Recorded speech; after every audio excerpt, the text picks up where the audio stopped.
अस्सलाम वालेकुम friend, welcome back to Iram official. आप लोग कैसे हैं? उम्मीद करती हूँ कि आप लोग ठीक ठाक और खैरियत से होंगे। तो दोस्तों, आज की वीडियो में मैं आपसे शेयर करने जा रही हूँ जिनकी एड़ियाँ फट जाती हैं और खुश्की बढ़ जाती है और जो एड़ियाँ होती है बदनुमा नज़र आती हैं और बेकार साबित होती है, उनको साबित यानी कि खूबसूरत बनाने के लिए आज मैं आपको आजमाया हुआ एक टोटका बताने जा रही हूँ जो आपको बहुत काम आएगा। बल्कि आप खुद यूज़ करके मुझे बताइएगा कि आपको कैसा लगा। और मैंने ये खुद आजमाया हुआ है। मौसम की वजह से भी ख़राब हो जाती हैं, फट जाती हैं, खुश्की हो जाती है, वैसे भी होती रहती है। तो उनको ख़त्म करने के लिए यानी सही करने का एक नया तरीका और बिल्कुल सस्ता, जो आप थोड़े से ही पैसों में ही आप अपनी एरिया को सही और खूबसूरत बना सकते हैं। ये जो टोटका मैं आपसे शेयर करने जा रही हूँ, ऐसा टोटका है जो आपको एक रात में ही एक ही बार यूज़ करने से ही आपको बहुत अच्छे रिज़ल्ट मिलेगा और ज़रूर फ़ायदा होगा, क्योंकि मेरा आजमाया हुआ टोटका है। तो शुरू करती हूँ। सबसे पहले आप मेरी वीडियो को लाइक करें, अभी करें, मेरे सामने करें और मेरे चैनल को सब्सक्राइब करें और बेल आइकन पर प्रेस करना ना भूलिएगा। तो देखिए, यहाँ पे मैंने कैंडल लिए हैं यानी मोमबत्तियाँ ली हैं, 4 लिए हैं मैंने। और मैंने यहाँ पर पहले से ही कद्दूकश की मदद से मैंने थोड़ी सी कद्दूकश कर ली है।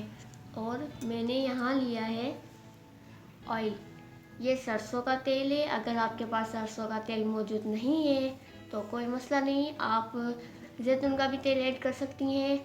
और अगर वो भी नहीं है, कोई भी आप तेल इसमें ऐड कर सकती है। रोगने बादाम हो गया, रोगने चमेली हो गया, जैतून का हो गया, और क्या कहते हैं, बादाम का हो गया, खोपरे का हो गया, जो भी आपके पास हो आप वो ऐड कर सकती हैं। ठीक है। और मैंने इसमें पहले से ही थोड़ा सा इसको गर्म किया हुआ है और मैं इसमें ऐड करने जा रही हूँ ये मोम पाव, यानी जो मैंने कद्दूकश की मदद से इसको कुचला था, इसमें मैं ऐड कर रही हूँ। क्योंकि जब हम इसमें ऐड करेंगे तो ये पानी की तरह हो जाएगी, क्योंकि मोमबत्ती पिघल जाएगी।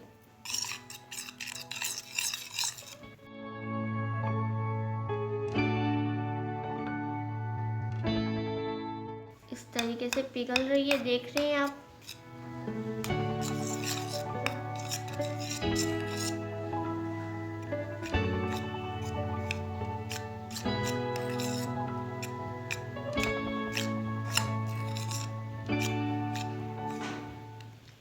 अगर आप चाहें तो इसमें और भी गर्म कर सकती हैं। आप इसको थोड़ी देर छोड़ेंगी तो क्या होगा कि ये पिघल जाएगा बिल्कुल पानी की तरह, जैसे आपको ऑयल ऑयल लगेगा।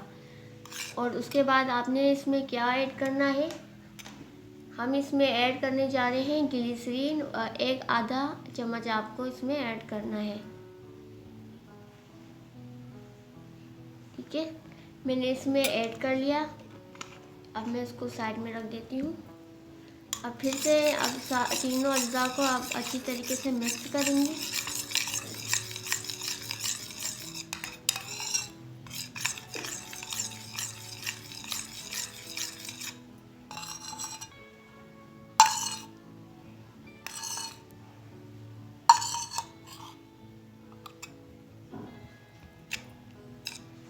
मुझे लगता है ये दोबारा से ठंडा हो गया है। तो आपको तो समझाना था कि कैसे बनाना है, तो आप समझ चुके होंगे। और आपको ये कैसे लगाना है, रात को जब सोने लगे तो आप अपनी एड़ियों को अप्लाई करें और इसको लगाने के बाद थोड़ी सी आपको मसाज करनी है। मसाज करने के बाद जब आप सोने यानी मोज़े पहनकर आप सो जाइए और सुबह को जब आप उठेंगी तो आप इसको अपनी एड़ियों को इसको धोएंगी। यानी अगर कपड़े से साफ़ करना चाहे तो नहीं हो सकता, क्योंकि ये ऑयल है तो ऑयली ऑयली हो जाएगा।